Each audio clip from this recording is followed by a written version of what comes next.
Welcome, everybody. John Zegar, good afternoon. 4:02, eastern slope of Colorado. Partly cloudy. The rain and the snow is over. Yay! Boy, is that good. That is really good. What's the temperature? 54? It's probably the high. I think tomorrow it's supposed to get a few degrees warmer. It's headed back up. Saturday, what is it? Sunday, Monday, Tuesday, Wednesday. I think we're supposed to be just touching 80. 75 to 80 kind of idea. No rain, no snow. Spring. Everything is looking green. Can't believe how green everything is, but it's like that every year, In the springtime, we get this tons and tons of rain and wet snow. It's not really snow. It's kind of a slush. It comes down in a slush. But turns everything green. So we should be fine. Everything should be fine. Hope you're all well out there. Hope everybody's doing good. I don't know. What day is today anyway? I guess I don't know. Oh, Friday. Today's Friday. So today I wanted to talk a little bit about your thoughts and reality. I've been kind of exploring that. I mean, it's in every single program you go to. Your thoughts equal your reality. What you think is what happens in your life. It's who you become. It's who you are, kind of idea. It's like manifesting, I guess, in a way. Because you think about something to such a degree that you obsess about it, it usually always happens. I mean, think about it in your own life. If you obsess about something, sooner or later it's going to either happen or come pretty close to happening or something similar to it happening. I'll give you an example for me. I like to fish. And I'll think a lot about fishing, maybe for steelhead on a certain river up on the Pacific Northwest. And I'll just think about it all the time. What kind of rod should I bring? Which one? I've got them all. What line should I put on it? What pound backing? I'll research the steelhead coming in that river, how heavy they are, how long they've been. Just everything. I mean, minutia of detail, right? Sure enough, sooner or later, I'm out there fishing. And I don't know how I got there. Was probably short of money, was not sure about time, availability. And for whatever reasons, things just happened. And not necessarily on a conscious level. Things just happened. I ran across a person who knew a person who had some work, who, just one thing led to another, and all of my issues about going became resolved. And I'm driving through western Wyoming, headed out to the coast, and I'm going, wow, that whole thing just happened. You guys have had times like that too. I'm sure it's not a fishing thing, but I'm a single guy, always have been, so I don't necessarily think in terms of family and that sort of thing, family vacations or houses or cars or pools or whatever. But I'm sure you guys all have the same thing happen.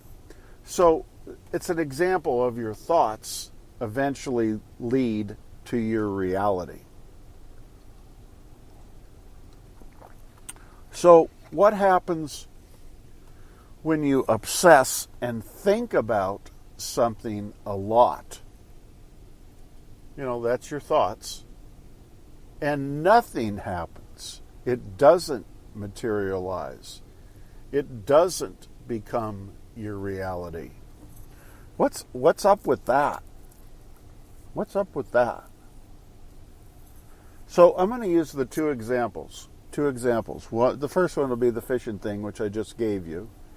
And, that happened several times for me within the past, 3 years, 4 years, something like that. Where they were significant fishing trips. Awesome fishing trips, and just excited, and, it was like a dream come true sort of idea. And all the dots got connected so that it could occur. Now, within the last year, for example, I've been thinking about my truck. I'm in my truck right now. I'm at home on the farm on one little corner section of the farm. So I'm not near my house necessarily, but I'm in my truck, and I like being in my truck. I really, really like being in my truck. I like my truck. It's an older truck. It's not quite vintage. It's an '01, so I think it has to be 20 years old to be vintage. But this truck and I have been around together for, 2001, probably 2006. I might have got it. 2008. I don't know. Right in there somewhere. So we have a lot of stories together. But the problem is my truck is getting old, and I've been hauling my Airstream around the country since then.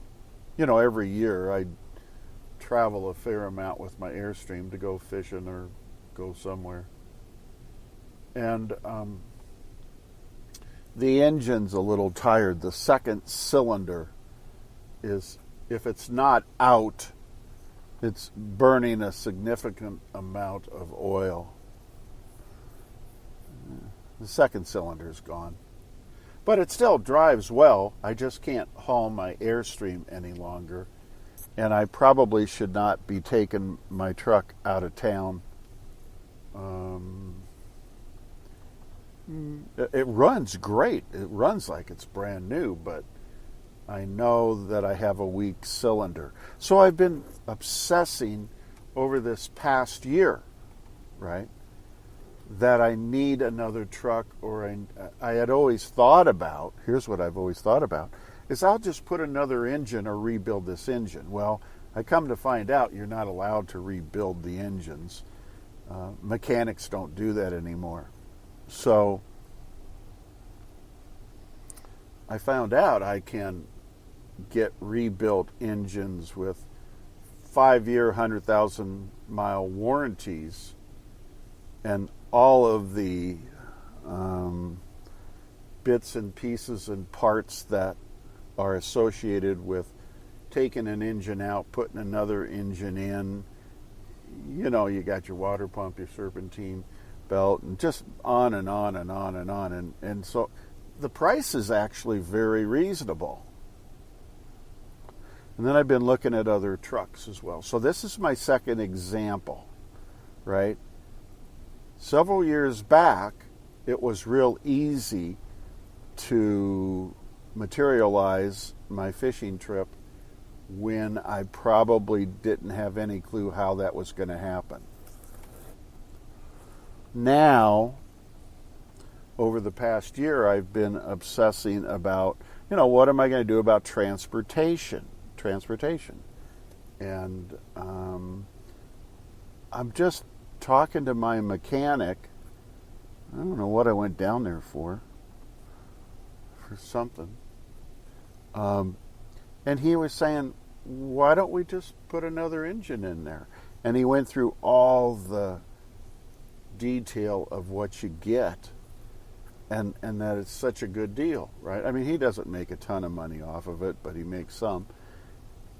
And I go, I thought we couldn't do that. He said, no, that's to rebuild it. We don't want to do it. But this way, it actually comes out as a win-win situation, and you're fine for several years more. And so then I got thinking about that and obsessing about that. These are my thoughts, right? Thoughts lead to your reality. And there was a couple other trucks I was looking at around town, and I sort of had an interest in one in particular. And I went back today, as a matter of fact, to see if it would be available, and it was gone. And so I took that as a sign, because my heart is really into this truck and getting a new engine, well, a rebuilt new engine in, with all kinds of warranties and stuff. And I get to keep my truck because I love my truck. Oh, the outside looks great, you know. The inside's getting a little worn, but that's okay. And sure enough, it leads me right back to putting an engine in. So again, my thoughts are putting me back towards reality of keeping my truck and having, you know, a new rebuilt engine put in. And then I got thinking, well, how am I going to afford that? They're cheap, but they're not that cheap, you know, and I'm short of that amount of money, and they want cash. And then I got talking to somebody, and one thing led to another, and there's a possibility, not a guarantee, but a possibility that somebody might help finance, you know, be the bank for me to get my engine put in. I don't know. That's what it kind of is leaning towards. So here's the question is, why several years ago was it so easy to manifest a fishing trip, which was unaffordable and unobtainable at the time, which did occur, you know, with a fair amount of thinking, you know, just thinking about going. It's like seeing myself there on the river. I mean, I know the rivers I wanted to go to, you know, the Klamath and, you know, the Smith and just all those rivers going on up north. And I visualized seeing myself there. And I think that had something to do with it all coming together. So this past year, I've not visualized myself in a new truck, a different truck. A new truck is just another truck to me, right? But it wasn't coming together that way. I was still obsessing about it, but I was just like angry that I couldn't have another truck. And I was angry that I was stuck with my old truck and I couldn't go anywhere. You know, all the negative feelings, remember? When we put those negative emotions in, manifesting doesn't happen. So I was like angry and depressed and bitter and sour and, you know, not to other people, but when I would hang around the house, I was grumpy with myself, right? And then all of a sudden, out of the sky blue, my mechanic comes up with, I do this all the time. Your truck is a perfect candidate for a heart transplant. And let's you know, these are great companies and they have great engines and they're real reliable and they're affordable, and let's put one of those in. And bingo, Now, from that moment forward, which was like about a month ago, I all of a sudden started seeing myself in this truck, my truck, with a new engine. And everything just turned around. The dots started getting hooked up, connecting.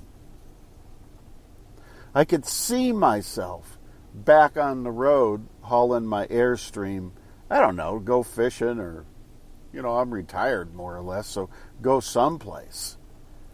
And as soon as I started putting myself in the future as if it's happening right now, my brain couldn't tell the difference, and the bits and pieces are getting hooked up. Now, it hasn't happened yet. It hasn't come to fruition yet by any means, so I don't want to, misinterpret this. But isn't that what Dr. Joe talks about? The miracles happen. The manifesting happens. The healing happens when we see ourselves in the future right now, today, happening. In other words, visualizing your future as if it's occurring right now. Does that make sense to everybody? I think that's pretty cool. And, am I still kind of upset and anxious and a little tense and stressed? Yeah, absolutely. Because now it's like within a grasp. There's a possibility I could get on the donor list next week. By that I mean, I have to go down to my mechanic, and he has to order the engine and all the various parts and the sundries that are required to do the job. And then we're about, 3 weeks to 4 weeks out before everything arrives and you actually can do the